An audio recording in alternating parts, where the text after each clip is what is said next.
저기 인규님, 정치가 뭐라고 생각하세요? 갑자기요? 네, 갑자기 한번 해보세요. 시작부터 이런 질문을 안 해요? 이거를 저희가 협의 없이 시작을 했기 때문에 지금 되게 당황하는 눈동자가 여기 보이는데요. 뭐 시작 전에 질문을 하나 던져보겠대요. 근데 갑자기 뭐 정치? 뭐 그래도 대답을 해보자면은 체계를 만드는 거? 체계를 만드는 것. 정치란 체계를 만드는 것 좋은 대답이지만요. 누군가는 이렇게 말합니다. 정치란 누굴 죽여도 되는지를 결정하는 것이라고 얘기를 해요. 그러니까 우리는 언제나 여기서 중요한 거는 누굴 죽일지가 아니라 누구를 죽여도 되는지. 그러니까 우리 언제나 사회에는 지금까지 죽여도 되는 사람이 있어 왔어요. 예를 들어서 우리 고대에는 전쟁포로라든지 천민들이 그랬을 거고요. 이제 그 대상들이 예를 들어서 뭐 이교도라든지 아니면은 뭐 이방인이라든지 아니면은 뭐 유색인종이라든지 뭐 범죄자, 정신병자, 그 다음에 뭐 성소수자 이런 식으로 되게 여러 가지 모습으로 변모해 왔습니다. 그럼 이제 21세기를 한번 생각해 볼게요. 21세기 현재 우리가 살고 있는 시대에 우리 사회에서 우리가 주교로 되는 사람은 누구일까요? 당신이요? 뒷걸음질로 정답을 맞히셨습니다. 21세기에는 더 이상 주교로 되는 사람이 없어졌어요. 그렇기 때문에 죽여도 되는 사람이 없어진 21세기에는 사람들이 자기 스스로를 죽이기 시작했다. 이게 이 책의 캐치프레이즈입니다. 자, 그래서 오늘 소개해드릴 책은 이런 누구를 죽여도 되는가라는 캐치프레이즈를 갖고 시작하는 한병철의 피로사회입니다. 근데 누구를 죽여도 되는가라고 시작을 했는데 사실은 생각을 해보면은 뭐 실제로 이전처럼 이제 찔러서 죽이거나 그러지는 않지만 우리는 현대 사회에서도 충분히 대의를 위해서 누군가를 죽이는 방식으로 다수를 위해 소수를 희생한다든지 그런 식으로는 계속해서 이어지고 있지 않나요?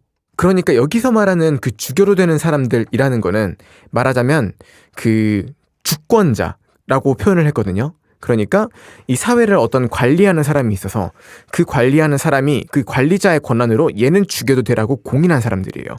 그러니까 지성인의 상식으로 생각했을 때, 그러니까 말하자면 우리가 9시 뉴스를 틀었는데 거기 아나운서가 나와서 이 사람은 죽여도 됩니다라고 말해도 되는 사람인 거죠. 굳이 표현하자면. 그러니까 이제 결과적으로 우리는 누구를 죽이고 있다가 아니라 그 사회에서 어떤 주권자가 얘는 죽여도 되는 사람이라고 정한 사람. 예를 들어서 옛날에 천민, 전쟁포로 또는 범죄자, 뭐 정신병자 이런 사람들인 거죠.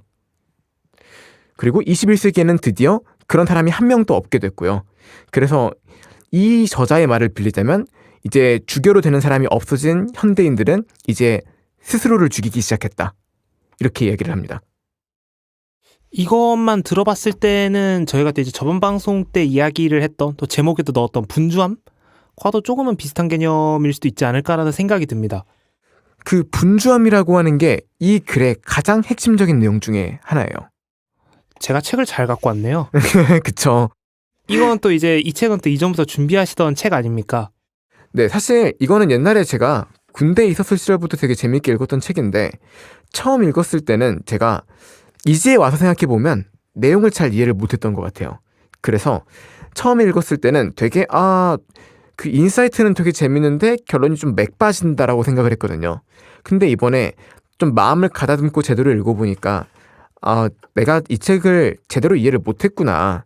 전혀 맥을 좀 못 짚고 있었던 게 분명히 있구나 하고 느낌이 들어서 이제 이 책의 내용을 다시 재구성해가지고 여러분들께 이제 가져오게 됐습니다. 그리고 오늘 하려고 하는 이야기는요. 약간 이 책의 맛보기 인트로 같은 내용인데요. 어쩌면 이 책의 가장 어떤 핵심 중에 핵심을 좀 엑기스로 담아낸 인트로가 아닌가 하고 생각을 합니다. 근데 저희 그래도 방송 시작할 때 하던 거는 안 하나요? 해야죠. 독서는 재료, 수화는 사색으로. 나름 작가와 나름 심리학자가 함께하는 작수마루 인사이트. 저는 김태현. 저는 정인균입니다.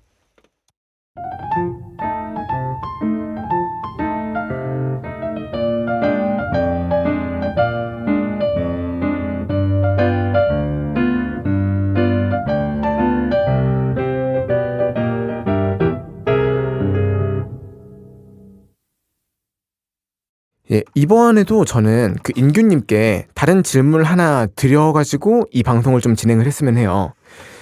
이 질문에는 아마 인규님이 정말 답을 잘 하실 수 있는 질문이라고 제가 확신을 해가지고 갖고 왔는데, 생각을 하는 시간이 좀 길어도 괜찮으니까, 한번 좀 진지하게 생각을 해주시고 답변을 해주시면 좋겠습니다. 뭐 정치는 아니죠. 상담이에요. 제가 약간 일종의 상황극 같은 걸 준비해봤어요. 그래서 이제 가정은 그거예요. 자, 3명의 고등학생 A, B, C가 있어요. 학생 A, 학생 B, 학생 C가 있는데 3명은 전부 다 정신적인 어려움으로 이제 인규님을 찾아온 거죠. 인규님을 찾아왔는데 3명 다 학업 스트레스예요. 3명 다 학업 스트레스고 지금 일단 고2라고 가정을 할게요. 그러니까 수능까지는 시간이 좀 많이 남은 상황이라고 일단 가정을 할게요. 자, 그러면 이 상황에서 학생 A, B, C가 학업 스트레스 때문에 정신적인 어떤 어려움을 호소하는데 학생 A, B, C가 조금씩 달라요. 상담하는 내용이. 자, 일단 학생 A부터 한번 가볼게요. 이제 학생 A가 얘기를 합니다. 아, 선생님, 저 요즘 진짜 막 성적도 안 오르고 막 공부를 진짜 죽어라 열심히 하는데도 성적이 하나도 안 오르거든요. 근데 진짜 저 이거 너무 속상하기도 하고 진짜 성적 대학교도 진짜 걱정되고 다 걱정인데 요즘 진짜 막 잠도 안 오고요. 막 밥 먹으면 막 토할 것 같고 진짜 막 힘들거든요. 근데 저희 엄마가 그렇게 생각을 안 하세요. 그러니까 저 이거 공부하시는 거 제가 가져왔는데요. 이거 보면은 저 이게 이번 주에 공부한 양이고 양만 많이 하는 게 아니라 제가 이렇게 공부했거든요. 진짜 이 정도면 저는 제대로 했다고 자부하는데 근데 엄마는 제가 이렇게 공부하는 걸 보여드려도 성적이 안 오르니까 그냥 그게 네가 열심히 안 해서 그런 거라고. 그러니까 또 진짜 열심히, 그러니까 제가 뭘 공부했는지를 제가 엄마한테 한번 다 얘기했어요. 막 싸우면서 막 소리도 지르고 했는데 엄마가 그렇게 잘하는 척은 누구나 할 수 있대요. 그냥 그렇게 말은 누구나 뭐 잘할 수 있다 그러고. 그리고 막 의대 얘기 맨날 하는데 뭐 사회에는 그 계급이라는 게 있으니까 너가 이 정도 대학을 못 가면은 사실상 그 계급사에서 뒤처지는 거라고. 네가 지금 엄마가 널 인정 안 하는 것 같고 너무하다고 생각할지 모르겠는데 그게 다 그게 다 너 배부른 소리라고 다 이렇게 얘기하거든요. 사실 저도 엄마 말이 틀렸다고 생각 안 해가지고 지금까지 진짜 열심히 하려고 했는데 근데 진짜 여기 보면 아시겠지만 저 할 수 있는 거 다 해봤거든요. 근데 성적이 계속 안 올라요. 저 진짜 미칠 것 같아요. 어떡하죠? 잠도 못 자겠고 요즘에 이제 막 문제 풀다가 하나 딱 그을 때마다 막 피가 막 거꾸로 솟는 것 같아요. 여기까지 학생 A의 입장이에요. 일단은 이제 한 번에 여러 가지가 지나갔기 때문에 뭐 제가 뭐 바로바로 막 또 많은 것들이 떠오르는 건 아니지만 일단 제일 먼저 꽂혔던 부분은 이제 그 어머니가 열심히 하지 않는다에 대해서 이야기를 했던 부분인 것 같아요. 네, 맞아요. 우리가 또 이제 흔히 공부를 할 때나 다른 거를 할 때 제가 이제 최근에 생각하는 것 중에 하나가 사람들은 열심히라는 단어와 성적을 잘 받는다, 결과라는 단어를 좀 혼동하는 게 아닌가라는 생각을 할 때가 많거든요. 세상에는 열심히 한다고 해서 다 되지는 않더라고요. 열심히라는 거는 성공을 하기 위한 수많은 조건 중에 하나지 열심히 했다라고 해서 꼭 다 성공하는 건 아니고 반대로 말하면은 그렇다고 결과로 예를 들어서 성공을 하지 못했다라고 해서 그 과정이 폄하당하는 것도 저는 너무 과하게 가혹하다라고 생각을 하는데 좀 그 부분이 떠오른 것 같습니다. 모두가 호날두와 메시가 될 수는 없잖아요. 제가 말을 하면서 그 가정에서 제대로 전달이 안 된 것 같은 부분이 하나가 있는데 가정은 그거예요. 이 친구가 셋 다 엄청나게 열심히 공부를 하는 친구들이고 엄청나게 열심히 하다가 완전히 이제 지쳐버린 친구들인 거예요. 그래 보여요 이미. 이미 그래 보이나요? 그럼 다행이에요. 이제 이게 되게 중요한 가정이거든요. 그러니까 이제 포인트 중에 하나는 결국은 이 친구는 공부를 너무 열심히 한 것 때문에 완전히 이제 다 번아웃이 와버렸다. 이제 셋 다 이게 포인트인 거죠.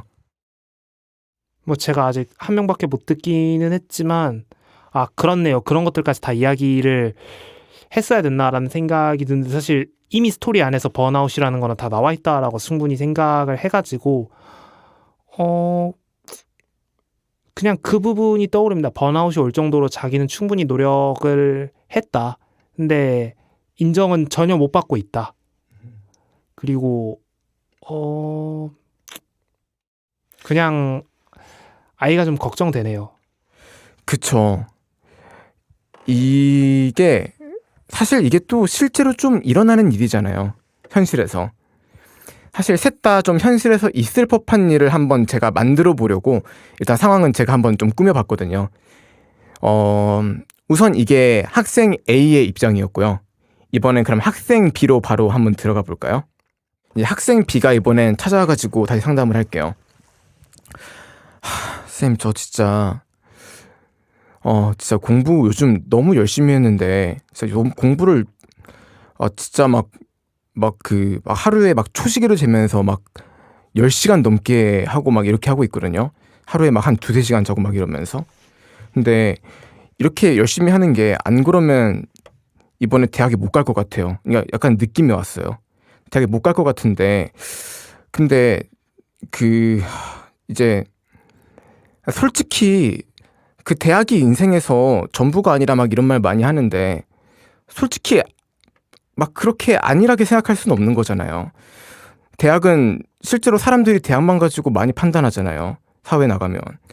인터넷 게시글 같은 것만 봐도 어디 뭐 서성한 미만 뭐 잡이다 막 이런 얘기 막 하고 그리고 막 어디 봐도 사실 대학 잘 나오면 사회 출발점부터 막 다르다 그러고 솔직히 저는 그리고 재능 하나도 없거든요. 다른 거.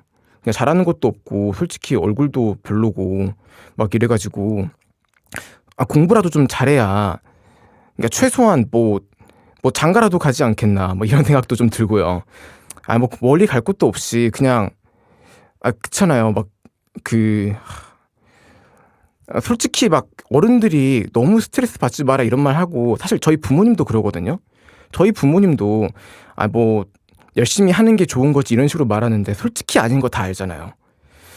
심지어 저 형이 있는데 형은 또 엄청 잘하거든요. 공부. 이번에 막 어디 의대 갔는데 그러니까 부모님이 저보고는 이제 시험시험 해도 된다. 시험시험 하라고는 안 해도 너무 스트레스 받지 않았으면 좋겠다. 네 행복이 먼저다 막 이렇게 얘기를 하는데 솔직히 막 우리 형 볼 때랑 저 볼 때 눈빛 다른 거 전 느껴지거든요. 그러니까 저한테 막 잘해주긴 하는데 그래도 그 마음 쓰는 게 조금이라도 달라지는 게 느껴지는데 근데 이게 저희 부모님만 그런 건 아닐 거 아니에요. 우리 부모님도 그러는데 하물며 사회 나가가지고 만나는 다른 사람들은 얼마나 하겠어요. 그래서 이번에 진짜 이번에 꼭 대학 잘 가야 되는데 진짜 대학 이거 지금 막 하루에 막 지금 제가 막 잠 막 2-3시간밖에 안 자가면서 뭐 공부하는데도 성적이 하나도 안 오르거든요. 저 진짜 미칠 것 같아. 이러다 대학 떨어지면 어쩌죠? 일단 여기까지. 일단은 여담입니다. 네. 눈빛에 대해서 이야기를 했잖아요. 어머니의 눈빛을 보면서 잘해주고 이런 것들까지 다 함에도 불구하고 그 미묘한 차이를 느꼈다라고 했잖아요. 그쵸. 만약에 그 미묘한 차이를 어머니에게 느낀 것이 정말로 사실이고 또 다른 곳에서 그런 미묘한 차이를 잘 찝어낸다면 당신은 심리학과로 오세요. 재능이 있습니다. 진짜 재능이 있어요. 아하. 제가 이제 그 저번 방송이나 다른 이전에도 이야기를 했듯이 저는 이제 심리학을 하는 데 있어서 가장 큰 메리트와 디메리트의 차이 중에 하나는 통찰력이라고 생각하거든요. 네네네. 만약에 그 느낌이 다 사실이면은 재능 있네. 일단 새로운 진로를. 진로를 이쪽으로 한번 오면서 같이 좀 대화를 해보면 되게 재밌을 것 같다. 아하. 그리고 그냥 이제 스토리로만 들어가면은 사실은 3가지 중에 고등학교 때 저희 둘의 사례랑 제일 비슷하지 않나요? 사실은 이제 저희 둘 다 뭐 고등학교 시절에 대해서 이야기를 해봤을 때 그 어디에서도 부담을 주지 않습니다. 네, 맞아요. 엄마한테 공부 안 한다고 혼난 적 있나요? 뭐 있긴 한데 고등학교 때는 없어요. 저도 있긴 한데 초등학교 때가 마지막이에요. 그리고 주변에 누가 대학 가야 된다고 본인이 스스로에게 느끼는 압박 이상으로 느껴본 적 있나요? 네, 없죠. 저도 학교에서도 맞아요. 한 번도 그런 적 없어요. 맞아요. 선생님한테 그냥 적당한데 너 정도면 웬만한 데는 갈 수 있으니까 그냥 가라 했어요. 네네. 물론 그때 말했던 그 웬만한 데가 지금 제가 다니고 있는 데입니다. 할 말이 없기는 해. 진짜 그 누구도 압박을 안 줬는데 저나 태연님은 압박을 되게 많이 느꼈거든요. 그래서 그냥 그때 우리가 떠오르네요. 그쵸. 그러면 이제 이런 사람이 상담을 하러 왔다면 그럼 인규님은 어떻게 상담을 하실지 한번 생각해 주신 게 있나요? 저는 설득하려고 하진 않을 것 같아요. 그러면 어쨌거나 이 친구가 이것 때문에 그 뭐 우울감을 호소를 하고 있으니까 어쨌거나 솔루션이 필요하잖아요. 그럼 어떻게 솔루션을 주실지 혹시 좀 생각을 해주실 수 있나요? 뭐 제가 일개 대학원생이라 뭐 솔루션을 주는 게 좀 굉장히 뭐 어떻게 해야 될지는 잘 모르겠지만 그냥 떠오르는 생각대로 이야기를 해보자면은 사실은 아직 정보가 부족해요. 그럼 어떤 정보가 더 필요하세요? 이 친구가 우울하다라고 했었잖아요. 네, 네, 맞아요. 일단은 그거에 대해서 일단 기본적으로 우울하다라는 거를 느꼈는데 아직 얘한테 뭐가 필요한지 몰라요. 저는 얘한테 더 정보를 아직은 한참 더 얻어야 된다라고 생각을 하거든요. 필요한 게 뭔지 예를 들어서 얘가 필요한 게 정서적으로 지지해 주는 거다. 그러면은 지지해 줘야죠. 뭐 할 수 있다라든지 아니면 그냥 할 수 있다라는 그 정도의 범위를 넘어서서 너에게 이제 어떻게 하면은 서로 도움이 될지를 함께 이야기를 더 해보고 더 긍정적으로 나아갈 수 있도록 뭐 내가 아예 방법을 아예 만들어줄 수는 없지만 방법을 찾는 데 조금의 도움을 줄 수는 있겠죠. 서로 이야기를 하면서 아니면은 뭐 정서적 지지가 아니라 실질적인 뭐 내 이 부담감을 좀 없애고 내가 좀 내려놓고 싶다. 아니면은 그러면 이제 또 그거에 대해서 이야기를 하거나 그럴 수도 있겠죠. 뭐 정서적 지지를 원하는지 아니면 자기 내 말이 맞다라는 거를 확신을 해서 내가 소진된 상태지만 그럼에도 불구하고 계속 갈 수 있게끔 그냥 이 소진된 상태로라도 갈 수 있게끔 나를 그냥 너의 길이 맞다라는 걸 인정을 해주기를 바라는지 뭔지를 알아야지 저는 거기서부터 시작할 수 있을 것 같아요. 사실 저는 이게 지금 실제 상황이 아니라 제가 만든 상황이잖아요. 이제 피로사회에 이런 내용이 나와 있었던 건 아니고 약간 이 책의 내용에 대한 좋은 요약이 되겠다라고 생각한 예시를 제가 그냥 만든 거였는데 제가 그래서 이 예시를 만들 때 제가 생각한 되게 키포인트 중에 하나는 그거였어요. 새 학생 다 공부에 지친 상태고 그렇기 때문에 공부로부터 휴식이 필요한 상태다. 본인이 그거를 자각을 하고 있든 못하고 있든 일단 그 가정이었어요. 그래서 B 학생까지는 이런 예시였고 수능 제가 그래서 굳이 고등학교 2학년이라는 설정을 한 것도 수능까지 시간이 아직 좀 많이 남아 있어서 곧 이제 소진될까봐 좀 두려운 상태. 그러니까 제가 어른 입장에서 봤을 때 곧 지치겠다, 곧 꺾이겠다 싶은 상태를 한번 가정해봤어요. 뭐 거창하게 상담을 하는 사람으로서가 아니라 그냥 형으로서 그냥 뭐 친한 동생이 비슷한 고민을 한다라고 가정을 했을 때면은 페이스 조절에 대한 이야기를 하지 않을 수는 없을 것 같아요. 저는 이제 늘 뭐 여러 가지 방송에서도 이야기를 했듯이 저는 에너지에 대해서 굉장히 사람은 자기 몸에 갖고 있는 에너지만큼만 쓸 수 있다라고 생각하는 주의입니다. 물론 제가 봤을 때 그 A와 B는 이미 에너지를 본인이 갖고 있는 수준이 어느 정도다 한참 초과했어요. 그러니까 그런 상태를 가지고 있는 거고 그런 상태임에도 불구하고 결국에는 뭐라 해야 되지? 뭐 1년 반이라고 했잖아요. 긴 기간인데 뭐 꺾일 수도 있고 반대로 말하면 꺾이지 않을 수도 있어요. 그대로 그냥 1년 반 동안 끝까지 쭉 하고 앞으로 나아갔을 수도 있습니다. 근데 저는 그거에 대해서 이야기를 하고 싶어요. 학력 좋은 성적 내고 좋은 대학교 가는 거 정말 중요합니다. 중요하다고 생각을 해요. 절대로 이거를 특히나 뭐 우리 나이 때나 그 이후 나이 때는 모르겠는데 그 나이 때는 그게 중요한 게 당연합니다. 그거 가지고 뭐 중요하지 않다, 뭐 학력이 전부가 아니다, 그거 걔네들한테 해줄 말 아니라고 생각해요. 그거는 더 어린애들이나 아니면은 20살 이후에 학교를 잘 갔든 못 갔든 그때쯤에 해줄 말이라고 생각을 합니다. 그저 이제 이때 아이들에게 하고 싶은 말은 정말 중요하다 대학교 가는 거. 근데 그로 인해서 어찌 보면은 너는 지금 정신적인 데미지를 너무 많이 받고 있다고.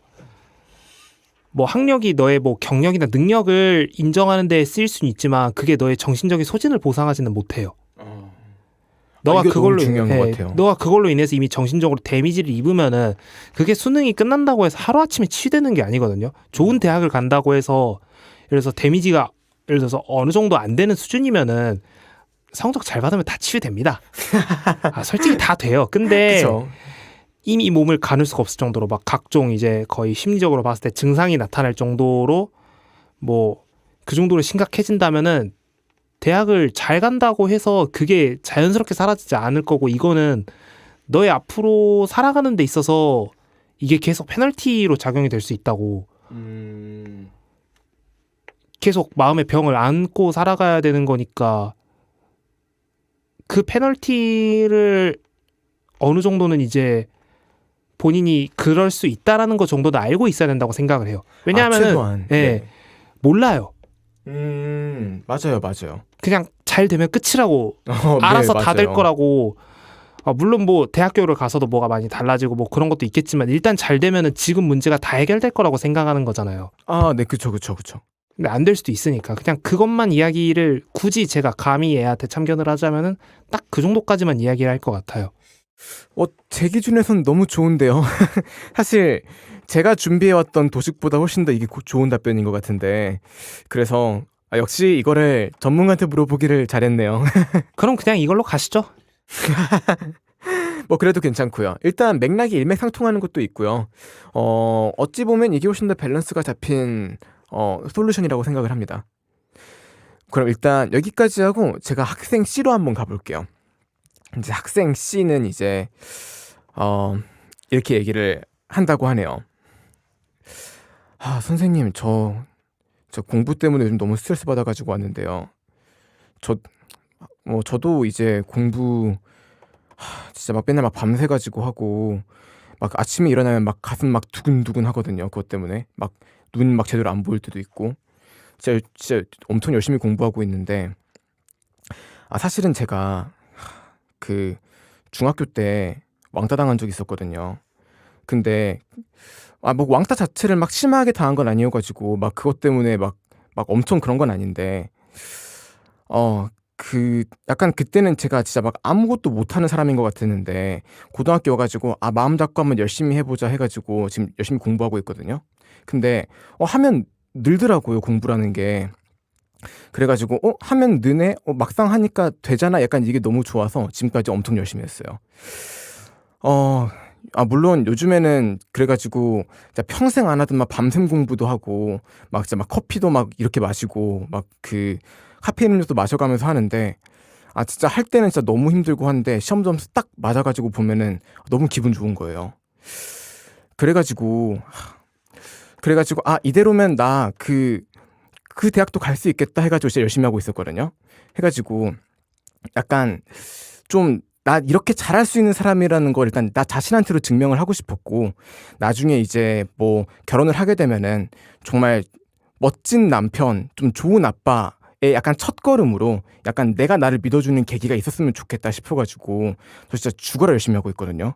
근데 지금까지는 성적이 잘 올랐는데 이제 막 성적이 안 올라요.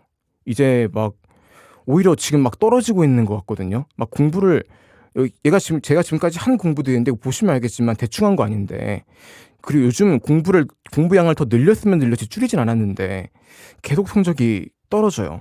처음엔 저 이거 슬럼프인 줄 알았거든요. 그러니까 누구한테나 슬럼프는 오니까 우직하게 하다 보면은 지나가겠지 이런 마음으로 하고 있었는데 이게 계속 길어지고 계속 점점 떨어지니까 이게 슬럼프가 아니라 한계였나 이런 생각이 들어요. 근데 이거 진짜 저 한계일까요? 저 설마 이거 한계는 아니겠죠? 제가 더 잘할 수 있는데 그냥 좀 사람이 다 이럴 때가 있는 거겠죠? 진짜 이번에 꼭 진짜 좀 잘해보고 싶은데 여기까지 학생 C인 걸로 하겠습니다. 뭐 일단 한계는 사실은 뭐 제가 한계 감별사가 아니기 때문에 알 수가 없습니다. 네네네. 뭐 정말 한계일 수도 있고 아닐 수도 있죠. 그쵸. 그거는 제가 뭐 설령 상담을 하는 입장이라고 해도 너는 이게 한계야 라고 할 수는 없는 노릇이고. 네, 그쵸. 사실은 뭐 저 친구한테 뭔 말을 해줄지보다는 저는 이제 자기중심적인 사람으로서 저한테도 저런 마음이 좀 있었습니다. 네네네. 정확히 말하면은 이제 그 아들러 심리학에서 저희가 이제 몇 번 이야기를 했듯이 그 이제 열등감에 대해서 열등감이 이제 동기부여가 되고 그를 이제 극복하는 과정에서 우월성을 추구한다에 대해서 이야기를 했었잖아요. 네, 그렇죠. 어찌 보면은 이제 이 학생 C도 좀 그런 개념으로 볼 수 있는데 저는 심리학과 그러려고 왔거든요. 아, 어떤 저는 저한테 제일 부족한 것 중에 하나가 사회성과 눈치라고 생각을 했습니다. 아하, 네네. 저 중학교 때 봤잖아요. 뭐 근데 저한테는 그게 막 그렇게 인상 깊은 정도는 아니었거든요. 그 사회성이랑 눈치 없다라고 사실 저는 그렇게 느끼진 않았는데 인규님이 그렇게 느꼈다는 게 중요하죠. 기준치가 원래 낮았나 보네요. 저는 저한테 기준치가 높아가지고 굉장히 그런 것들이나 아니면은 뭐 공부라든지 아니면은 그냥 조금 더 잘나고 멋있는 사람이 되고 싶었던 마음이 있었고 그 중에서 특히 이제 좀 사람에 대한 이해 그런 부분에 대한 욕망이 좀 있었던 것 같아요. 그렇기 때문에 제가 말했잖아요. 저는 이거 수능 끝나고 학과 정했다고. 네, 그렇죠. 근데 그 전부터 이런 것들이 조금씩 쌓여 있었기 때문에 직감으로 그걸 정하지 않았을까라는 생각이 들고 내일 모레 제가 발표하는 거랑 조금 연결이 돼가지고 제가 내일 모레 지금 다행입니다. 대학원 발표 있어요. 오, 지금 발표 있는데 제가 지금 여기서 이러고 있습니다. 타이밍 좋게 이걸로 공부하는 거죠. 저 참고로 내일도 발표 있어요. 아이고, 발표가 쭈루룩 있으시네요. 되게 행복해 보이지 않나요? 아, 그럼요. 혹시 이 방송을 들으시는 청취자 중에 내가 학부생이다 라는 분이 있으시면은 꼭 자기 전공을 살려서 대학원에 왔으면 좋겠다라고 진심으로 너무 권유하고 싶어요. 제가 많은 사람들에게 권유하고 있거든요. 아, 그럼요. 더 권유하고 네, 싶습니다. 혼자 당할 순 없죠. 아무튼 이 학생 씨가 이렇게 해서 그 우울감을 호소했다라고 한다면 이제 어떤 식으로 상담을 해주실 수 있는지. 어렵네요. 그쵸. 저는 사실 C가 제일 어려운 것 같다라고 생각이 들고 솔루션은 당장은 안 떠오릅니다. 그냥 뭐 그렇게 그런 동기부여에 대해서 제가 뭐라 할 수는 없잖아요. 그럼 혹시 어떤 것 때문에 어렵다고 느끼셨나요? 제가 어렵다고 느낀 부분은 뭐 동기부여, 뭐 어떻게 해서 나아가겠다라는 그런 것들 좋습니다. 그냥 어쨌든 이 친구도 밤을 새고 본인의 몸을 깎아가면서 하고 있잖아요. 아까 침에 말했던 거랑 같은 이유인 것 같아요. 네, 이거는 셋 다 공통이라는 가정이에요. 예, 그러니까 셋 다 공통이라는 가정 그거 하나가 제일 걸리는 것 같습니다. 아, 네, 맞아요. 나중에 데미지가 너무 클 것 같아서 결국에 좋은 아빠가 되고 싶고 좋은 남편이 되고 싶다라면은 공부 잘하는 거랑은 또 다른 문제잖아요. 네, 그쵸. 저는 뭐 제가 좋은 아빠도 좋은 남편도 돼본 적은 없습니다만은 가장 제가 또 이제 그 가정 심리나 또 이제 그 아이들 이런 거에 관심이 워낙 많다 보니까 좋은 아버지에 대한 생각은 수도 없이 많이 해봤습니다. 네네네. 뭐 주제랑은 조금 벗어나는 것 같기는 한데 좋은 아버지가 되기 위해서는 일단 본인 멘탈이 건강해야 돼요. 아, 근데 되게 일전제입니다. 좋은 지적인 것 같아요. 아이한테 잘해주는 거 뭐 이렇게 뭐 하는 거 방법을 몰라서 못하는 사람들도 많은데 할 수 있는 힘이 없는 사람도 많아요. 사실 그런 사람이 조금 더 많지 않을까요? 저는 둘 다라고 생각해요. 아, 그쵸. 예. 둘 중에 하나만 있는 사람은 생각보다 적을 거라고 생각합니다. 일단은 에너지가 있어야지 하다못해 배우는 것도 에너지가 좀 있어야 배울 수 있지 않을까요? 아, 그쵸. 자기 삶도 감당을 못하는데 가정 그런 것들을 생각하기가 더 어려울 수도 있지 않을까라는 생각이 듭니다. 아, 그래서 이제 가장 걱정이 되는 건 어쨌거나 좋은 아빠, 좋은 남편이 되는 거는 공부 잘하는 게 다가 아닌데 이 친구는 자기 몸을 깎아가면서까지 공부하고 있다. 이게 제일 걱정되는 부분이시라는 거죠. 저 아버지가 정신적으로 힘들어하는 것만큼 그건 이제 아이 입장에서도 분명히 부정적인 영향을 받을 거라고 생각을 하기 때문에 네, 감사합니다. 자, 이렇게 학생 A와 B와 C의 사례를 제가 이 비유가 과연 이 책을 잘 요약한 비유인지는 딱 80% 자신 있습니다. 하지만 일단 제가 이 책을 들으면서 느꼈던 인사이트 그거는 최소한 잘 반영을 했다고 생각해요. 그러면 제가 A와 B와 C의 사례에서 어떻게 그 한병철의 피로사회의 메시지가 연결되는지를 얘기를 한번 드리고 싶어요. 그러니까 피로사회에서는 우리 한병철 교수님이 이분이 독일의 교수님이에요. 그러니까 한국에서 태어났는데 독일에서 공부를 하고 독일에서 교수가 돼가지고 독일 교수로서 낸 철학책인데 그게 독일에서 베스트셀러가 되고 전 세계로 팔려서 한국에도 수입이 돼가지고 한국의 번역가가 따로 번역을 한 책이에요. 번역책이었어요? 네, 번역책이에요. 그게 제일 반전이네. 그래서 이름이 한병철인데 번역책이라니. 이름이 한병철인 독일인이에요. 그러니까. 심지어 한병철 피로사회뿐만 아니라 이런 비슷한 계열의 책이 굉장히 많거든요. 유명한 분이죠.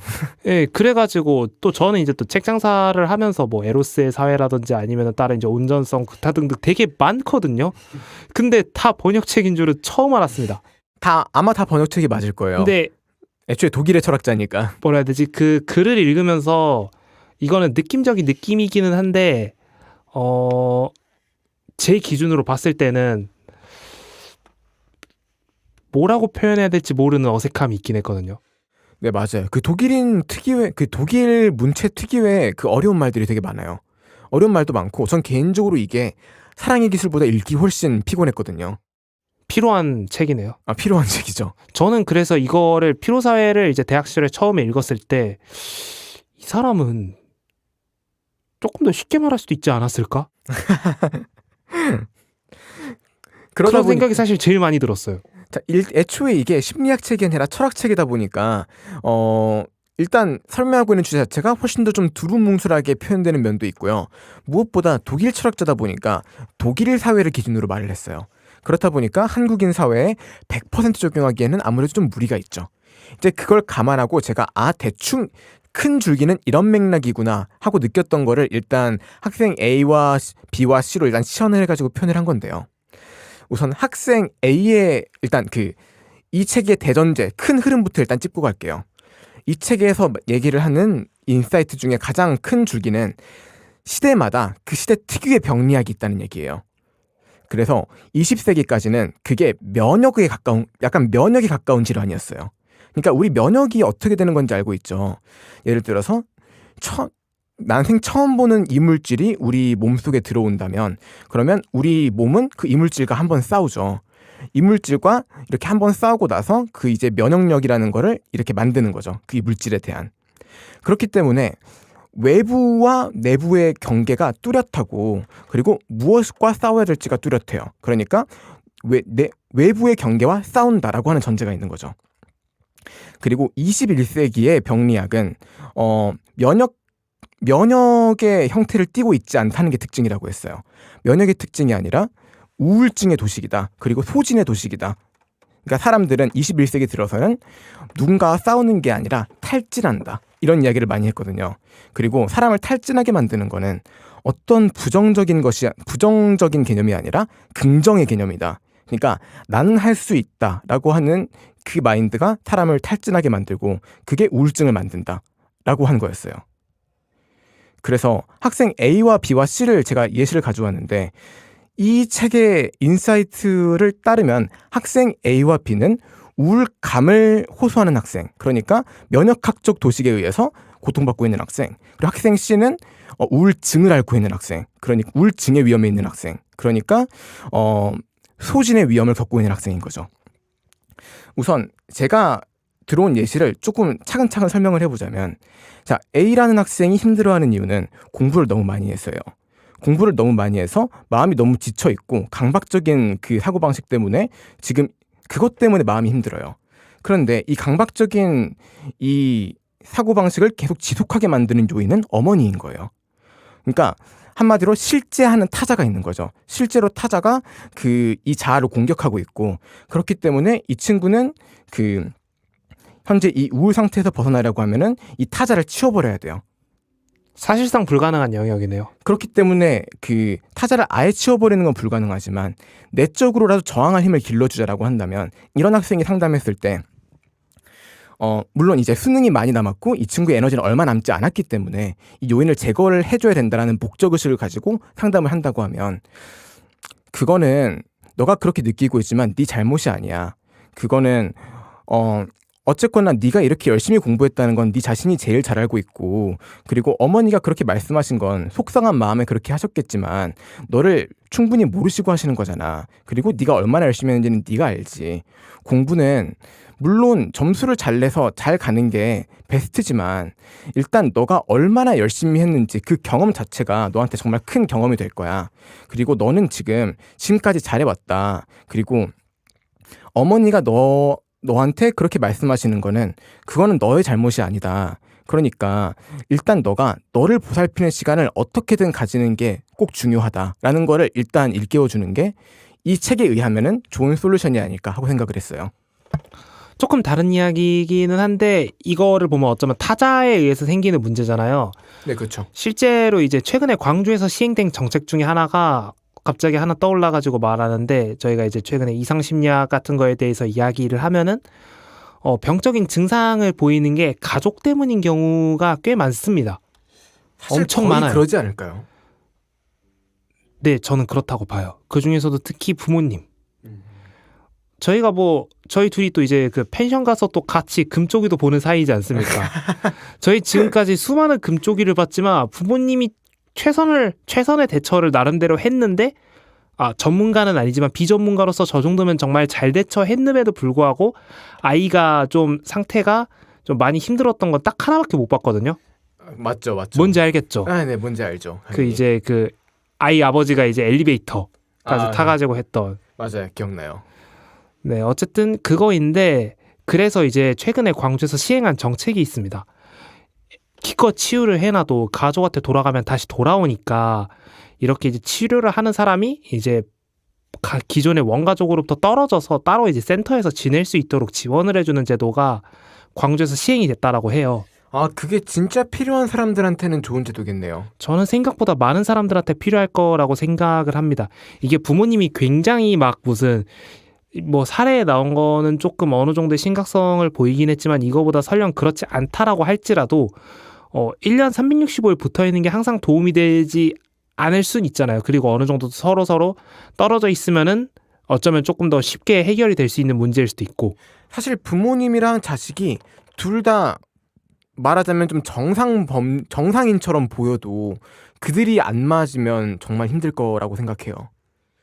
그렇기 때문에 이제 누가 잘못했다 아니다를 떠나서 정말 안 맞는다면 누군가한테는 그런 것도 필요하겠다 하고 생각을 합니다. 물론 이 사례는 그냥 부모님이 선을 좀 넘긴 했죠.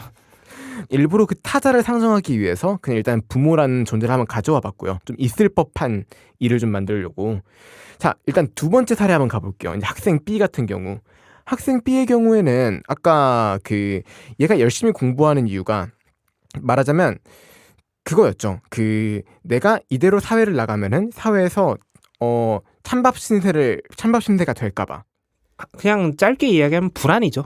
근데 불안인데 그 불안을 누가 주냐라고 했을 때 어쨌거나 내가 만들어낸 타자긴 하지만 내 마음속에 타자가 주는 거잖아요. 그러니까 이제 가상의 내가 미래에서 만날 사회인들, 내가 가상의 내가 소개팅을 볼 사람 뭐 이런 식으로 가상이긴 하지만 어쨌거나 타인인 거죠.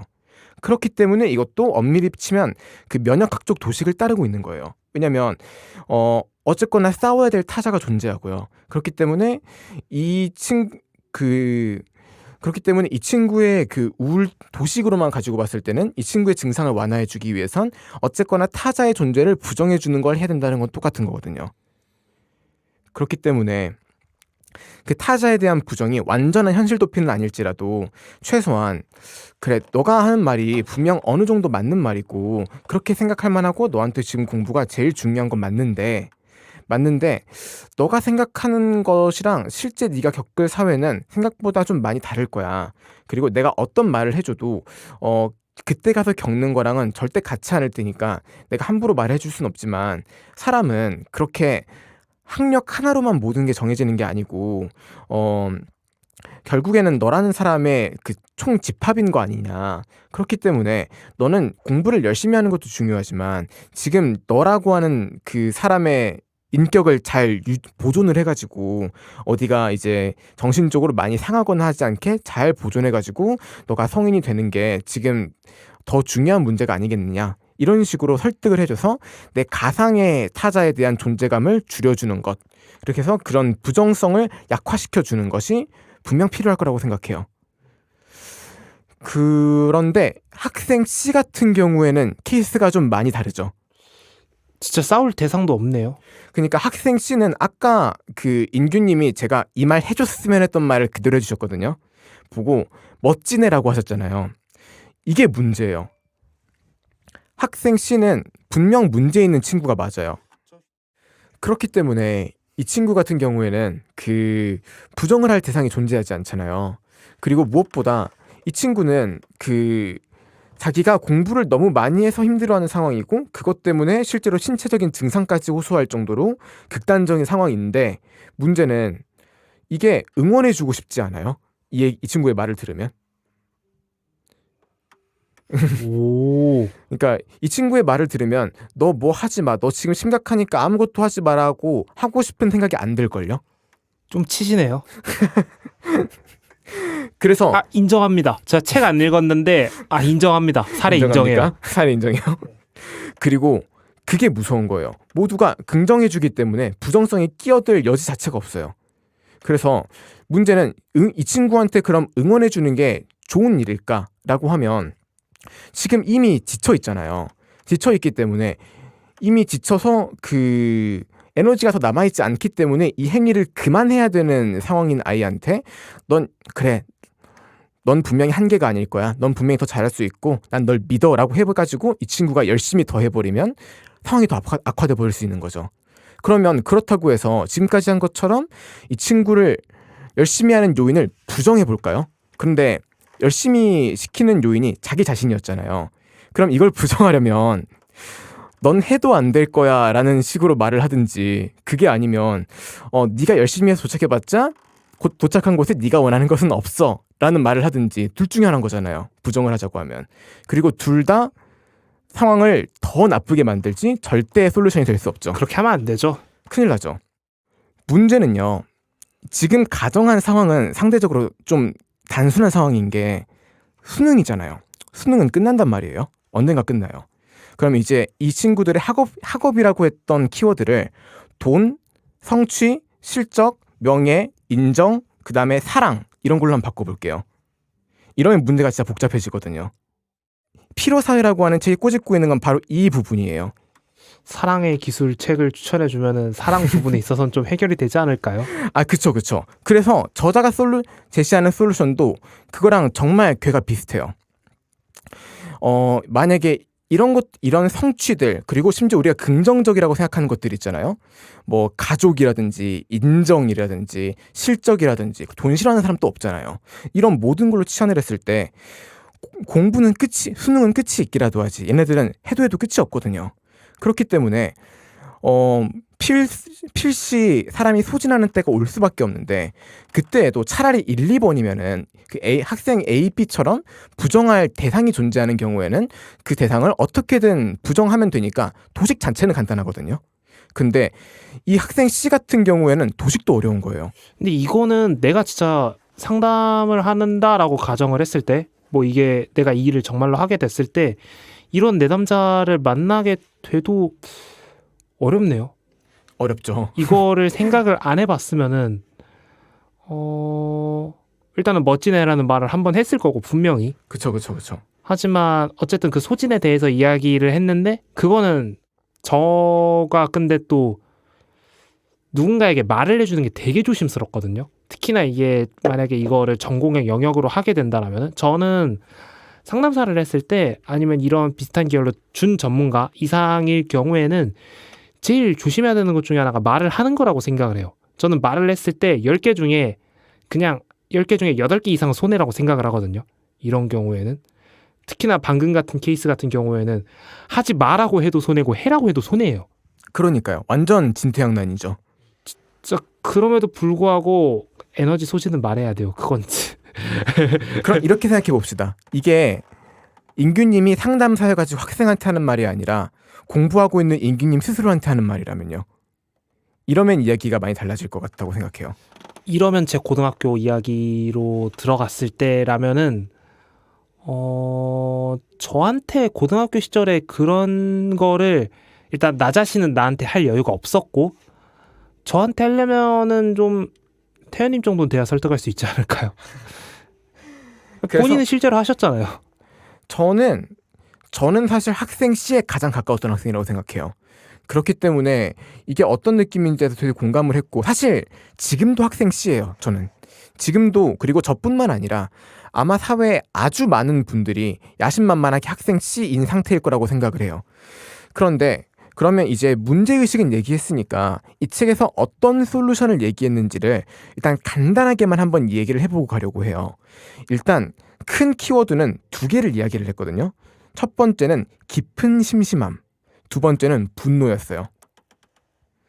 근데 여기에서 깊은 심심함과 분노는 이 저자가 이야기를 하는 그 나름의 정의가 따로 있어요. 일단 저는 깊은 심심함이라는 단어가 굉장히 마음에 듭니다. 제가 또 이제 최근에 아니면 최근뿐만 아니라 생각했던 것 중에 하나가 스마트폰이 또 이제 그 많이 보급이 되는 거에 대해서 이야기를 또 저희가 또 이제 그 밥 먹고 올라오는 길에도 아이들이 이제 스마트폰을 하면서부터 훨씬 더 눈치가 빨라지고 뭐 그렇고 하는데 생각할 그게 없다. 조금 더 뭐라 해야 되지? 환상이 없다. 맞아요. 라는 맞아요. 이야기를 저희가 밥 먹고 올라오는 길에 했었잖아요. 그쵸, 그쵸. 저도 이제 그와 비슷한 계열로 봤을 때 사람들이 심심함을 더 못 견뎌요. 맞아요, 맞아요. 그거에 대해서는 꼭 이야기를 언젠가 기회가 되면은 한 번은 해보고 싶다라는 생각이 듭니다. 사실 심심한 상태도 인생에 있어서 굉장히 저는 중요하다라고 생각을 하거든요. 이 한병철이라는 교수님은 중요하다를 넘어서 안 하면은 큰일 나는 거라고 이야기를 하고 있어요. 깊은 심심함이 없으면 삶이 정말 큰일 난다. 라고 오히려 이야기를 하고 있어요. 저는 그렇게 들으면은 충분히 그 의견에 추천을 할 것 같습니다. 동의할 것 같습니다. 그래서 이 저번에 분주함 이야기를 했는데 이 사람도 정확히 똑같은 이야기를 하고 있어요. 그렇기 때문에 우리는 원시인들 그냥 동물에 가까운 상태일수록 분주함은 생명에 정말 중요한 요소다. 이제 예를 들어서 옛날에 동물들은 풀을 뜯으면서도 혹시 포식자들이 오는지 눈치를 봐야 됐고요. 그 와중에도 다른 먹잇감이 지나가지 않는지 뭐 다시 봐야겠고요. 이런 식으로 우리가 원시 수렵 채집을 하던 상황에서는 분주함이 정말 꼭 필요한 요소였어요. 그리고 우리는 문명 사회로 넘어오면서 분주하지 않아도 될 권리를 조금씩 얻기 시작한 거죠. 그런데 우리 당장 누가 뒤에서 갑자기 공격하지 않아요. 그렇죠. 그런데 이제 문제는 사회가 21세기에 들어서 성과 사회로 가기 시작한 거예요. 이제는 아까 우리 학생 C 같은 상태가 된 거죠. 그렇기 때문에 우리는 더 할 수 있어라는 믿음 때문에 우리는 알아서 눈치를 보게 된 거죠. 근데 우리가 만약에 동물이었다면 동물의 경우에는 언제나 정신이 분주하기는 하지만 자기가 지금 당장 신경 써야 되는 것 이외에 어떤 과거나 미래를 걱정해야 되는 그런 의무감이 없단 말이에요. 그런데 인간은 그것도 걱정하면서 지금 현재 분주하기까지 한 거예요. 그렇기 때문에 현재 성과사회는 인간을 동물 이하의 상태로 만든다라고 하는 게 이 사람이 하는 주장이에요. 좀 치시네요. 괜히 번역된 게 아니네. 그러니까요. 그렇기 때문에 인간한테 현재 가장 그 인간을 정신병으로 몰아가는 것 중에 하나는 분주한 상태이고 이 분주한 상태 때문에 우리는 모두 여기서 말하는 학생 C 같은 상황이 될 수 있다. 언제나 그런 위험에 노출돼 있다라고 하고 있는데 그러면 그 정신을 한 곳으로 모아주기 위해서는 우리는 무언가를 이제 신경 쓸 수 있는 능력이 아니라 무언가를 신경 안 쓸 수 있는 능력을 개발해야 된다라고 이야기를 하고 있어요.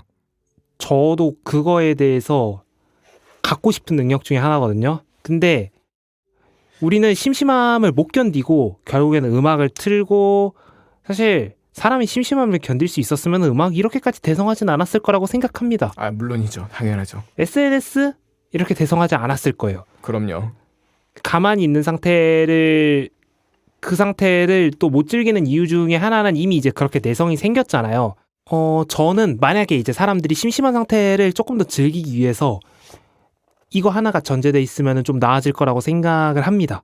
어떤 건가요? 이거는 아마 한병철 씨의 주장과는 좀 많이 다르다라기보다는 거기서 다뤘을지는 모르겠지만 심리학적인 요인으로 봤을 때 전 인간이 감정을 다루는 능력이 익숙해지면은 잘할 거라고 생각해요. 훨씬 나아질 거라고 생각합니다. 왜냐하면은 저희가 가만히 있지 못하는 이유는 그런 분주함 때문도 있지만 인간은 감정을 느끼는 존재예요. 아무리 논리적으로 납득이 되는 뭐 그거를 해도 감정 때문에 못할 수도 있고 그게 그렇게까지 이상한 일도 아닙니다. 뭐 그냥 저의 이야기로 해볼게요. 저는 오늘 평소보다 조금 우울했습니다. 정확히 말하면 우울한 감정을 느꼈습니다. 왜냐하면은 아무것도 안 했기 때문이에요. 제가 최근에 이제 그 월요일부터 토요일까지 아침부터 점심 그리고 저녁 먹기 직전까지 대학원 수업을 듣고 집에 와서 과제하고 뭐하고 했었거든요. 그러니까 이거에 하루 종일 포커싱이 되어 있는 거예요. 그러니까 하루 쉬어요. 오늘 지금 녹음 시점이 저녁 11시거든요. 내일 아침 7시 몇 분에 일어나서 바로 학교 가서 다시 이 생활을 더 반복을 해야 됩니다. 근데 이 하루라는 시간이 굉장히 애매하지 않아요? 만약에 저에게 시간이 조금 더 많이 주어졌다라고 하면은 이 시간 동안 뭘 할지에 대해서 생각을 하고 저에게 가장 최선이 되는 선택을 했었을 텐데 이 하루 동안 하기에는 제 에너지가 풀로 충전된 상태가 아니라 어느 정도 이미 월, 토까지 학교를 가면서 소진된 상태고 아무것도 안 하기엔 불안하고 그 상태를 온전히 즐길 수가 없고 그러니까 살짝 우울한 감정이 올라오더라고요. 아, 나 지금 뭐 하고 있지? 그래서 게임도 해봤습니다. 아, 근데 또 나 지금 뭐 하고 있지? 라는 생각을 또 했어요. 블로그 글도 써봤습니다. 오늘. 그리고 또 발표 준비도 해봤어요. 물론 좀 추상적이기도 했고 평소에 비해서 막 완전한 집중 상태는 아니기는 했습니다. 그래서 그냥 오늘 하루가 그냥 빨리 지나가 버렸으면 좋겠다. 차라리. 근데 그러기에는 제가 만약 임용고시를 본다라고 하면 저는 그렇게 여유로운 상황이 아니거든요. 하루라도 더 공부를 해야 되는 상황이긴 한데 다시 생각을 해보니까 내가 이렇게 애매하게 끼어있는 하루라고 생각을 해서 그런지 굉장히 하루를 조금 덜 소중하게 여기지 않았나 라고 생각을 했어요. 그리고 그 이유는 어찌 보면은 제가 이제 아무것도 안 하는 상태를 견디지 못했기 때문이기도 하고 어쨌든 순간적으로 올라왔던 우울감이라는 감정이 굉장히 삶에 영향을 끼칠 정도로 크진 않았지만 어느 정도 잔잔한 상태로 있었기 때문에 아무것도 안 하는 상태로 있었기 때문에 라고 생각을 하거든요. 저도 못 견디네요. 그 감정을 동력으로 오늘 방송하러 오셨죠. 이건 여담인데 그 존 브래드쇼라고 하는 심리학자가 자기의 저서인 내면아이에서 이런 얘기를 했거든요.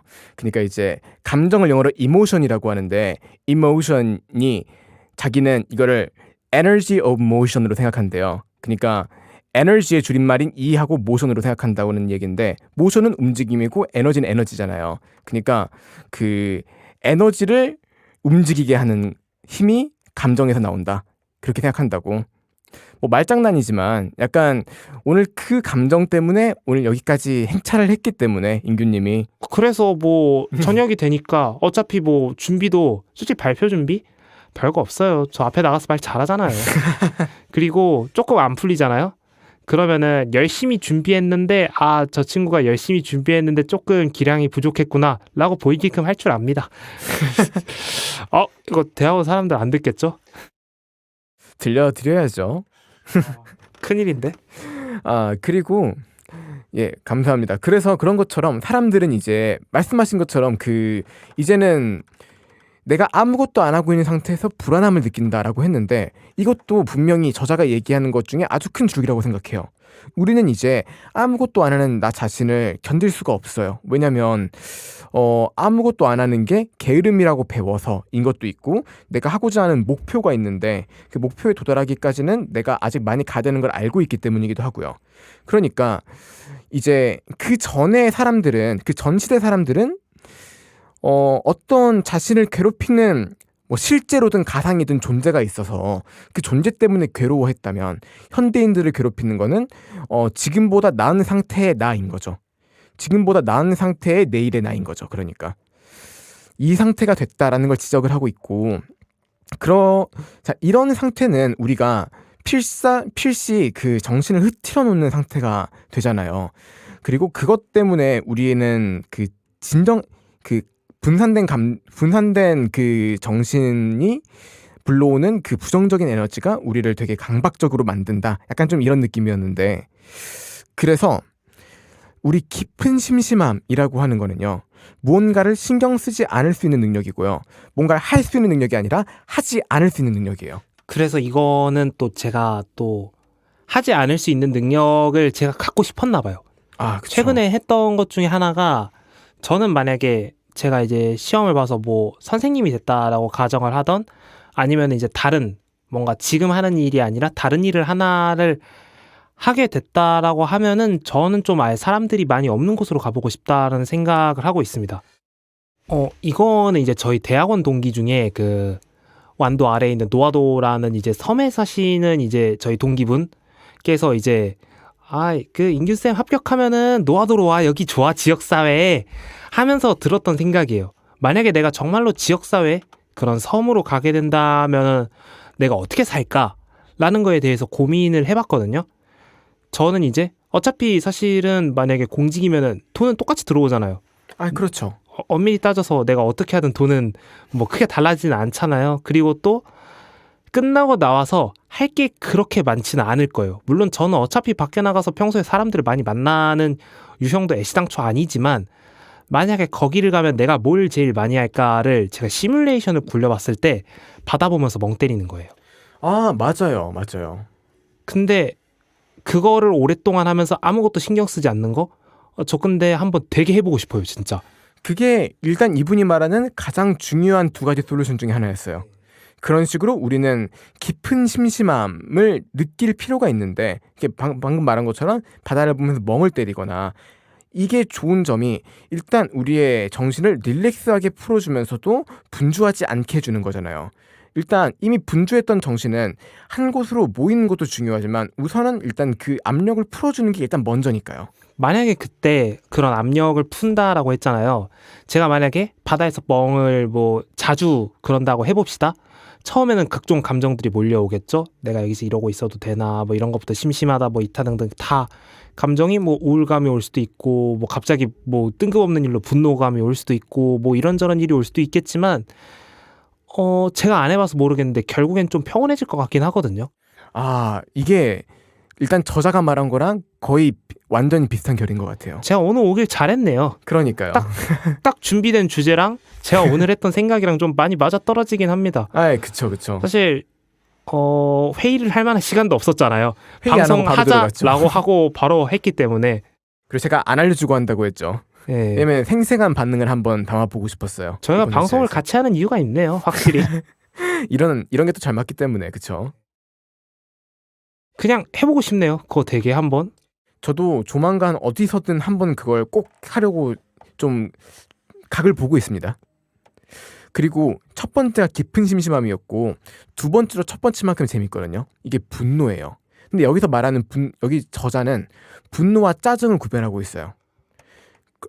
일단 분노와 짜증의 가장 그 핵심적인 차이점 중에 하나는 둘 다 부정적인 감정인 건 똑같은데 분노는 상황을 바꾸는 부정적인 감정이고 그 짜증은 상황을 바꾸지 못하는 부정적 감정이에요.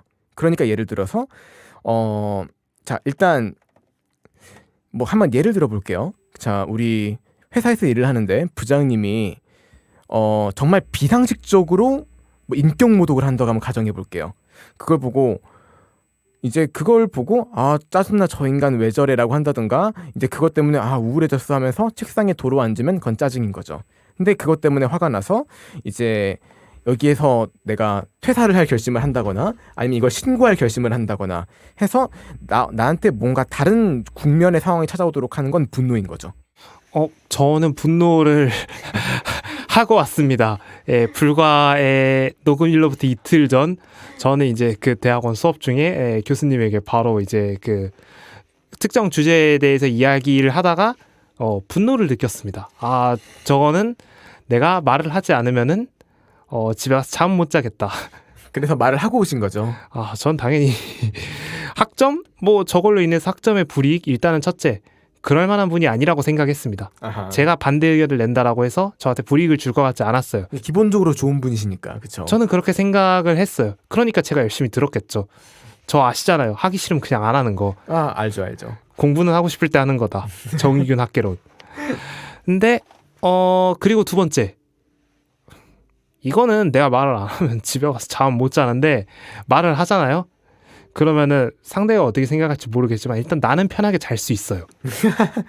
이거는 제가 나중에 조만간 아마 이야기를 할 것 같긴 한데 제가 발표 준비를 하는데 심리학에 대해서 너가 상담자로서 너가 갖고 있는 약점에 대해서 이야기를 할 때 꼭 다뤄야 되는 부분 중 하나라고 생각을 합니다. 나의 감정을 다루는 것도 중요하지만 내담자의 감정을 다루는 것도 중요하잖아요. 이거에 대해서는 다음에 같이 한번 이야기해봤으면 좋겠어요. 아, 그럼요. 재밌을 것 같아요.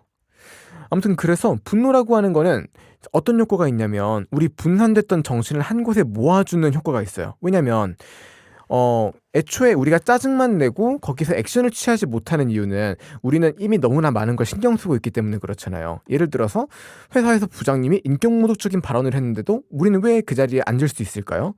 여기서 문제를 크게 만들면 앞으로 어떤 문제들이 생길지 우리가 계속 예상이 되기도 하고요. 그 다음에 우리 직장 생활이 앞으로 고달파질 게 무섭기도 하고요. 이런 것 때문에 근데 그것도 짜증나는데 일단 부장님 얼굴 또 보는 게 짜증나는 것도 사실이거든요. 그렇기 때문에 우리의 감정은 정말 여러 가지 갈래로 나뉘어서 정신이 분산되어 있고요. 그렇기 때문에 이게 어쩌면 우리가 가지고 있는 그 강박적인 것들을 더 가속화시켜주는 역할을 하는 거죠. 그런데 만약에 내가 분노를 활용을 했어요. 상황을 바꾸기 위해서 뭔가 액션을 취할 결심을 했어요. 그렇다면 이제 우리의 정신은 어디로 모아질까요? 우리가 할 행동 그거 하나면 모아지는 거죠. 이거 하나로 모아지는 게 확실한 게 교수님께 죄송합니다. 사실은 제가 공부할 때 그 게임을 돌려놨어요. 휴대폰 게임을 네네. 그 메이플 스토리 아르테이를 제가 또 이제 그 공부할 때 저의 유일한 낙 중 하나거든요. 유일한 낙인데 낙 중 하나라는 게 좀 말이 안 되기는 하는데 그거를 켜놨어요. 근데 갑자기 껐습니다. 집중이 한 곳으로 모아졌어요. 게임도 끄고 그쵸. 다른 생각도 접고 오직 수업에만 집중을 하게 만들어줬어요. 저를. 왜냐면 내가 주도해서 상황을 바꿔놨잖아요. 그럼 이제 그 바뀐 상황에만 내가 집중할 수 있게 되는 거잖아요. 그렇죠. 저는 지금 눈에 안 들어옵니다. 그렇기 때문에 깊은 심심함과 분노 모두 우리를 강박이나 우울증으로 인도하는 정신의 분산이라고 하는 요소를 차단하는 효과가 있는 거죠. 그리고 분노의 경우는 실제로 우리가 상황을 바꿀 수 있게 유도하기도 하고요.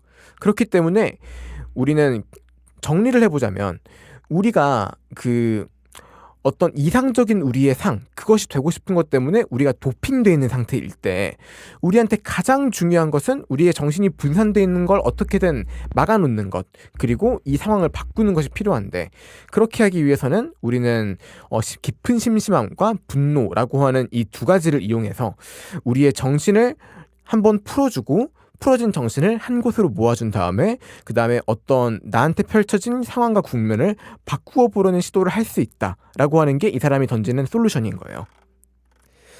우선 간단하게 이야기를 하면 이렇고요. 이제 조금 더 깊이 들어가면 훨씬 더 많은 이야기거리들이 있지만 일단 오늘은 이 정도까지만 인트로로 이야기를 하고 싶어요. 그래서 이제 마무리는 그럼 우리는 이 두 가지를 가지고 아까 다시 돌아와서 학생 C한테 우리는 뭐라고 솔루션을 해줄 것인가 인데요. 자, 학생 C의 경우 다시 한번 얘기를 해볼게요. 기억나시나요? 학생 C 같은 경우에는 일단은 좀 굉장히 어찌 보면은 스스로의 목표를 향해 나아가고 있는 거죠. 그쵸. 목표를 향해서 나아가고 있고 이 친구 같은 경우에는 그 중요한 키워드가 나 자신을 한번 믿어보고 싶다. 그러니까 전에는 내가 되게 무력한 그런 존재였었는데 이번에는 내가 스스로 내 힘으로 성취를 달성함으로써 난 이렇게 할 수 있는 사람이구나를 나 자신에게 증명하고 나아가서는 뭐 가족이나 뭐 이런 사람들처럼 나의 소중한 사람이 생겼을 때 그 사람 앞에서 떳떳한 사람이고 싶다. 자, 이렇게 얘기를 한 학생이었어요. 이게 그 메슬로우가 만약에 들었으면은 정말 훌륭한 학생이네라고 했을 거예요. 메슬로우의 욕구 이계 이론 아시죠? 네, 알죠. 아래에서부터 이제 그 생존의 욕구, 안전의 욕구하는데 메슬로우 욕구 이론에서 가장 고차원의 욕구가 자아 실현의 욕구거든요. 그쵸. 지금 그걸 하겠다는 거잖아요. 자, 그걸 하겠다는 학생에게 우리는 그거 하지 마라고 얘기해줘야 돼요, 이제. 그러니까 메슬로우가 박수치고 있는데 한병철이 멈춰 하는 거야 지금. 멈춰 하는 거죠. 근데 그럼 이제 메슬로우가 네가 뭔데 나한테 멈추라고 하냐? 네 나만큼 유명하냐? 그러면 한병철 교수는 분명히 이렇게 말할 거예요. 너는 21세기 안 살아봤잖아. 라고 얘기할 거예요. 왜냐면 정확히 그 이야기를 이 책에서 엄청 많이 하고 있거든요. 똑같은 논리로 프로이트를 아주 많이 비판해요. 프로이트와 한나 아렌트를 얘네들은 21세기를 안 살아봐서 그걸 모른다라고 계속 한나 얘기해요. 아렌트요? 그 아이히만 얘기를 쓴 그 한나 아렌트 맞습니다. 그래서 분명히 아마 그런 식으로 이야기를 할 건데, 그럼 이제 한번 솔루션을 한번 도식을 정리해 볼게요. 이 친구한테 필요한 건 공부의 멈춤이잖아요. 그리고 공부를 멈추고 이 친구가 해야 될 것은, 첫째, 분산된 정신을 한번 릴렉스 해주는 시간이 필요하고 모아주는 시간이 필요하겠죠. 그렇게 함으로써 지금 수능까지는 시간이 많이 남았는데 벌써 이미 정신적으로 탈진한 상태란 말이에요. 그럼 이 연결고리를 한 번은 끊어줘야 되는데, 그렇게 함으로써 상황을 바꿔주는 게 필요하겠죠. 오케이, 솔루션 도식이 나왔으니까 아마 제가 준비한 이 친구에 대한 답변은 그거였어요. 그래, 멋있다. 나는 너를 정말 응원하고 싶고 너가 정말 좋은 목표를 가지고 잘하고 있다고 생각해. 다만 우리 생각을 한번 해보자. 그 모든 일에는 우선순위라고 하는 게 있다. 나는 너가 보기에 좀 걱정이 된다. 걱정이 되는 게, 너가 내 눈엔 네가 많이 지쳐 보인다. 그리고 많이 지쳐 있고 지금 너가 더 가기에는 에너지가 많이 부족한 상황으로 보인다. 지금도 너가 말했듯이 밤새고 공부하고 있고 그 증상이 신체적으로 나타나고 있지 않냐. 그렇다면 지금 이미 너가 에너지가 없는 상황에서 어떻게든 더 불태우고 있는 게, 이게 지금 슬럼프인 건 맞지만 이 슬럼프를 한계로 만들고 있는 건 너인 게 아니냐. 이렇게 얘기를 해주면서 나는 너가 그 며칠이고 쉬는 시간을 좀 가졌으면 좋겠다. 한 하루나 3일 정도만이라도. 그렇게 하면서 너가 그동안 너를 행복하게 해주는 것을 했으면 좋겠고, 그게 뭔지 모르겠다면 이번 기회에 꼭 찾았으면 좋겠다. 목욕탕도 한번 가보고 그냥 하늘 보면서 멍이라도 한번 때려봐라. 아니면 그냥 하루 종일 잠을 자도 괜찮다. 그렇게 하는 동안 당연히 네 성적이 떨어지겠지. 성적이 떨어지겠지만 생각해보자고. 여기서 조금 더 열심히 해서 너가 지금보다 조금 더 좋은 성적을 얻고 그 다음부터 공부를 계속 관둘 거야? 아니면은 여기서 잠깐 성적이 떨어지더라도 재정비를 해서 다시 한번 열심히 달려볼 거야? 이렇게 물어보는 게 좀 더 맞는 솔루션이 아닌가 하고 뭐 생각했어요. 녹슨 칼로 갈 건지 아니면 칼을 한번 갈고 나서 다시 칼질을 할 건지. 그쵸.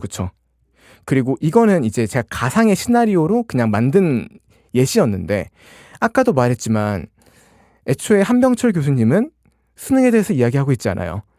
언제나 이분이 얘기를 하는 거는 이 성과 사회를 살고 있는 우리를 말하는 거죠. 그렇죠. 이 사람은 독일 사람. 그러니까. 독일에 있는데 지금. 그러니까 이제 이 주제가 수능이 아니라, 예를 들어서 돈, 아니면 뭐 돈, 명예, 뭐 권위, 이런 것들도 포함이고요. 아니면 실적이나 성취, 실력, 또는 이제 인정이나 인간관계, 또는 사랑, 이런 것까지도 포함하는 거란 말이에요. 자, 그러면 우리는 이런 것들에 있어서 어제보다 더 나은 내일을 꿈꾸고 있는 우리 모두는 우리 자신한테, 만약에 그런 우리가 한계 상황에 직면해가지고 정신적으로 이제 더 이상 더는 나아갈 수 없다라고 판단했을 때, 우리가 우리한테 해줘야 될 말은 학생 C한테 내려줬던 솔루션과 크게 다르지 않을 거라고 생각합니다. 이게 제가 이 피로 사회를 읽고 난 다음에 개략적으로 이런 흐름이구나 라고 느꼈던 인사이트였어요. 태연님이 심리학과 왔어야 돼요. 좀 아까운 인재이긴 합니다. 그렇습니까? 그래서 이제 아마 뭐 방송을 하다가 다음 방송이든 다다음 회차가 됐든 언젠가 이제 이 책에 대해서 조금 더 자세하게 다뤄볼 기회가 있으면 좋겠지만, 사실 이 개략적인 이 흐름만 알더라도 이 책에 좀 가장 큰 영향분은 좀 얻지 않았나 하고 생각해요. 뭐 어디 가서 아는 척은 할 수 있겠네요. 충분하죠. 막 피로사에 들어봤나? 다뤄봤나? 이러면서. 방송도 해봤다. 맛있게 드셨어요? 독서는 재료, 소화는 사색으로. 그쵸. 재료를 얻었으니 이제 사색을 할 차례죠. 그래서 저희가 오늘 준비한 방송은 여기까지였습니다. 조만간에 발표가 있다고 하셨는데, 그때는 약간 통찰에 관련된 발표를 한다고 들었어요. 인사이트. 제가 정말 좋아하는 단어 중 하나입니다. 그래서 우리 이름도 작심마루 인사이트죠. 인사이트가 들어가야 됩니다. 그럼 다음 발표를 할 때 이 인사이트를 좀 활용을 하실 것 같으신가요? 되게 좋지 않을까요? 일단은 사실 다음 발표자시고 제가 요즘 되게 일찍 자고 일찍 일어나는 삶을 대학원 때문에 강제하고 있는데 지금 제 수면 시간을 사실 1시간 정도는 오버됐습니다. 그래서 지금 좀 정신이 멍해서 당장 내일 발표 때 어찌고 할지 내일 모레 발표 때 어찌고 할지는 잘 모르겠는데 내일 천천히 다시 또 이제 그 아무것도 하지 않으면서 생각을 계속 돌이키다 보면은 내일 모레 발표 때 어떻게 할지 도움이 되지 않을까요? 그때 비로소. 꼭 그러길 바라겠습니다. 그러니까 편집하기 전에 음원 파일 좀 보내주세요. 바로 보내드릴게요. 개인적으로 이제 오늘 방송 소감을 한마디를 해보자면은 느낌이 왔습니다. 어떤 느낌이 오셨어요? 오늘 거 진짜 좋아요. 너무 마음에 듭니다. 제가 그러리라고 믿고 있었습니다. 네, 제가 사실은 저희끼리 이제 또 이야기를 하면서 방송에 대해서 매번 다 잘 준비해오고 괜찮은 이야기들을 했다라고 생각을 하는데 오늘 거 안 들으신 분들은 좀 후회하실 겁니다. 저희 그 기존 청취자 분들 중에. 오늘 걸 꼭 좀 들어주셨으면 좋겠네요.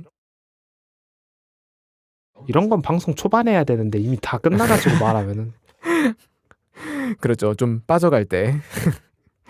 그러면 저희는 우선 오늘까지 여러분들이 저점 매수 성공하셨습니다. 저점 매주에 성공하신 여러분 앞으로 더 재밌는 이야기를 저희가 들고 오도록 하겠습니다. 근데 이게 우리끼리만 저점 매수 성공했다고 생각했는데 청취자가 아니야. 그런 청취자면은 진작 껐어. 그 라디오로 따져도 진작 채널 그 88.9MHz 딴 데로 갔고 지금 들으시는 분들은 다 저점 매수 성공하신 분들일 거예요. 그럼요. 그러면 언제나 하던 대로 저희는 다음번에 훨씬 더 재밌는 이야기로 다시 돌아오도록 하겠습니다. 감사합니다. 감사합니다.